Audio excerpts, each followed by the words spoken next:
It was about 5 hours before the first game of the World Series here at Townsend'S Stadium, and Jake Stewart was excited to sell 2 tickets he had for.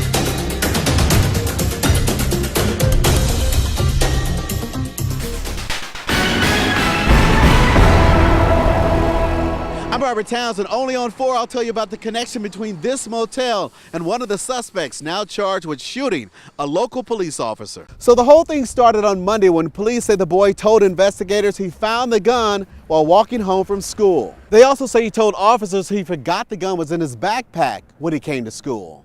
The Fishing River keeps on rising right now and keeps on causing this big mess. Look at this mess around this woman's house. When that big storm blew through this area out here by Kauffman Stadium, it packed some pretty powerful winds. Look at this. Wind so strong, knocking down this huge metal sign at this BP station. Nobody buying gas out here. Look at this thing just completely on the ground.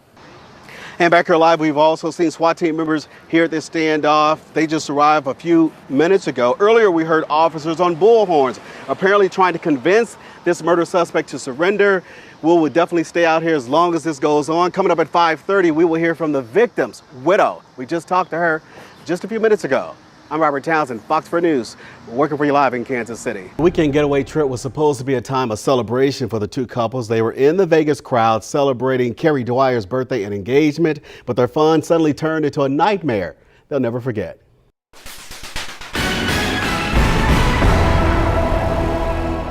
Hi there, Lauren. You know, it really does pull at your heartstrings when you think people are actually out here living in the cold in these tents.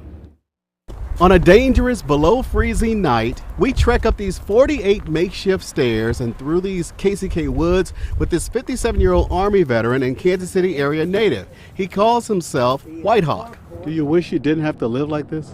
No, I kind of like living out here like this, believe it or not. White Hawk lives at a homeless camp in this tent with his cats. How will he survive the frigid temperatures? Be sitting on my bed there and just my thermal and my pants and my shoes, and then when I go to bed I take my shoes off, cover up on these 2 mattresses where he sleeps in his homemade tent. It's covered with lots of thick tarp and holding together with lots of stern branches and ropes. I've got about 14 candles burning in my tent to keep warm. Got a few blankets, and other than that it's pretty nice inside. I've lived indoors. I mean, I just like living outdoors because it's natural. Currently, 10 men and a woman are living in the homeless camp. 3 nights a week, Salvation Army volunteers bring these folks food. Sandwiches, chips, water. And just a few feet away is 36-year-old Marlon. I got the blanket, I stay warm. He's trying to stay warm under a bridge where he's lived for the last 6 months. On this freezing night, are you ever scared to live out here? No, I have a coat, hoodies, and some gloves. I have some hand warmers. I fight every day. Anything's really dangerous. It depends how you take care of yourself out here. The homeless are often unseen and misunderstood. What I've seen tonight is that these folks have lots of heart and lots of courage. Robert Townsend, Fox 4 News. Carlos Green says right after he walked out of this gas station convenience store, he couldn't believe what happened to him. Get this, in a flash. I'm just happy to still be living, man. Carlos Green's eyes swell with nonstop tears when he watches this incredible surveillance video. I couldn't move. That shows 2 vehicles first crash at a busy Kansas City intersection last Tuesday. I heard the wreck. I saw the wreck. What he saw next sent Carlos's heart racing. I'm looking. Here they come. Police say 2 guys in a stolen van ran a red light, collided with a woman's car, and then both vehicles. I just did this, to ward off. Yeah. I couldn't. Hit an innocent Carlos Green who was standing on the corner. In this video, you see a startled 61-year-old Green try to get out of the way. I didn't even know which way to go. All I know is bam. Carlos says he was tossed around like a doll. My leg was stuck. Fell to the ground on his back. No blood came out. It was swollen about this big. It's excruciating pain. Amid all the pain, an injured Carlos then saw this light pole falling right towards him. It almost hit my head. Here you can see the Almost hit my head, that big old light pole. All that before he got pinned under one of the cars. I'm up under the car like I'm changing the radiator or something. And I start praying immediately. This grateful great-grandfather is convinced God heard his prayers. I'm love them boys, man. They almost like my guardian angels. And sent his guardian angels to lift the car off him. Them boys helped me, boy. Saved your life? Yep. Man, if I ain't no miracle, I don't know who he is. And that's real talk. It's pretty incredible. Caller says right now he just wants to meet all of those guys, give them lots of hugs, and thank them. We're live in Kansas City. I'm Robert Townsend, Fox 4 News, working for you. Dominique Niley Van Houten and her mom tell me they are still outraged, both calling the attack on the young girl a hate crime. I don't remember the faces of who did it, obviously, because it did it from behind, but I remember it being over here. 16-year-old Niley Van Houten says minutes after she and her 3 female friends left a pumpkin festival at the St. Joseph Park Saturday night, there was like 20 to 30 of them. A large group of teenagers, all boys and one girl. They were high school kids because my friends had said they had seen them at like school. This is where they were like trying to come up to us and get us to fight them at first. But when Niley and her friends refused to fight and tried to continue walking to Niley's uncle's home. No, it was just like their fists, like they had just been punching me. Niley says the boy suddenly hit her in the back of her head. It was like in shock. I was like in shock. Then punched her in her face and gave her a black eye. 2 different people that hit me in my face at the same time, because as soon as I got hit here, I got hit here next. And when they did it, they called me a wannabe boy. Niley, a high school junior, is convinced the boys attacked her because she's a lesbian. I'm pretty sure it happened because I was queer. After the attack, Niley was treated at a hospital. She says her attackers ran off. Because it's not okay, like, it's wrong. Her mom contacted police. Super angry as a mother. According to research from the 2015 National Youth Risk Behavior Survey, 34% of lesbian, gay, and bisexual students said they were bullied on school property, 28% bullied electronically, and 10% threatened or injured with a weapon on school property. I believe down to the core of my bones that it was a hate crime. I don't know if anything will be done about it, but hopefully they'll catch them. 3 days after that attack, Niley's right eye is still purple and a little swollen, and she's still putting ice packs on her eye. Now, police are asking anyone who knows anything about the assault to pick up the phone and call the St. Joseph Police Department. John? Randy Potter's grief-stricken family says someone at this airport should have found their deceased loved one long before 8 months. Emotionally, it's been a very, very tough journey. The not knowing, the sleepless night. A heartbroken Carolina Potter says the painful mystery first began on January 17th after her husband, Randy Potter, left their home in Lenexa. But the T-Mobile manager never arrived to work. I was calling the police department and asked if it was my husband. Carolina says she and her family did everything they could to find her husband.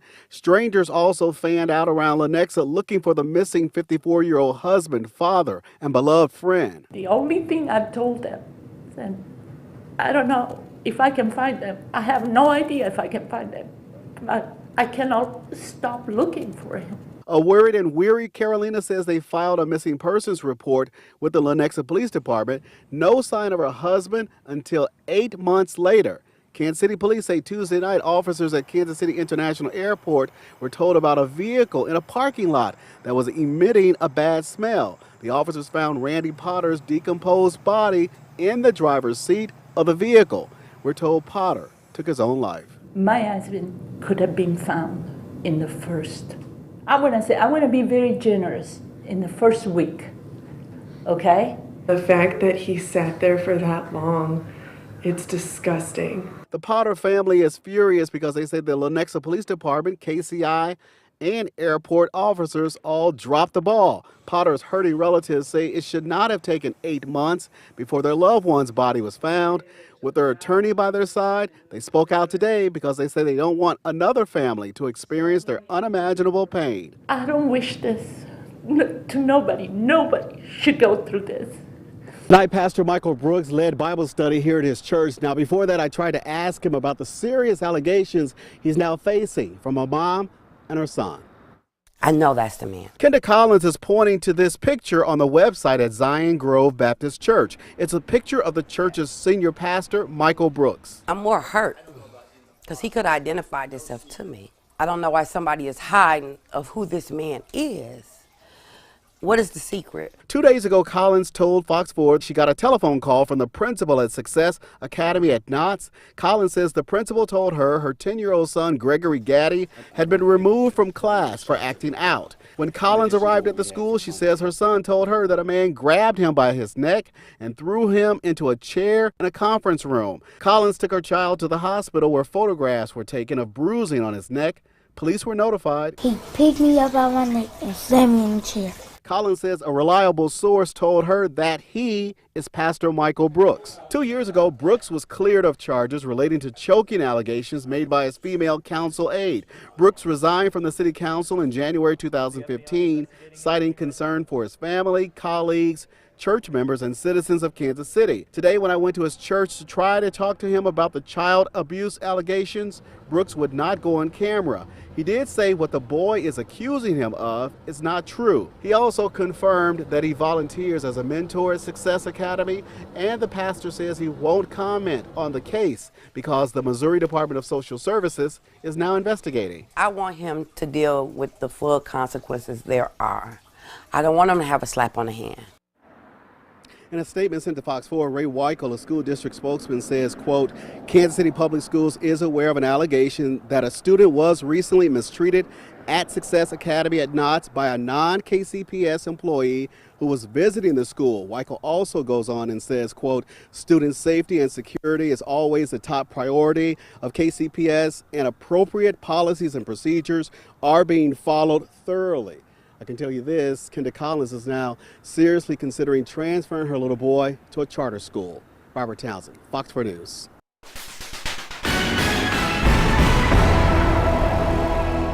Kansas City, Missouri police this morning are on the scene of a homicide. Chief Daryl Forte tells Fox 4 it happened in the 8600 block of Truce. The chief says the victim was transported to the hospital in a private vehicle. Now, investigators are asking if anyone has any information to call the TIPS hotline. And welcome back. So get ready to get loud. Kansas City is one step closer to reclaiming its title as the home to the world's loudest sports facility. The Guinness Book of World Records has given Chiefs fans the approval to compete for the official record of loudest crowd roar at a sports stadium. Whoever heard such a thing, right? Earlier this week, a group of hardcore Chiefs fans created a Facebook group called Terrorhead Returns in hopes of getting into the Guinness Book of World Records. Now, they also want to reclaim the title from the Seattle Seahawks, who claim they have the loudest stadium in the NFL. The mark is to beat 131.7 decibels to set the record. That was set at a soccer match in Turkey. Terrorhead Returns must now determine which home game has the best chance of beating that mark. We shall see. Thank you for joining us, spending this morning with us. I'm Robert Townsend. Have a good day.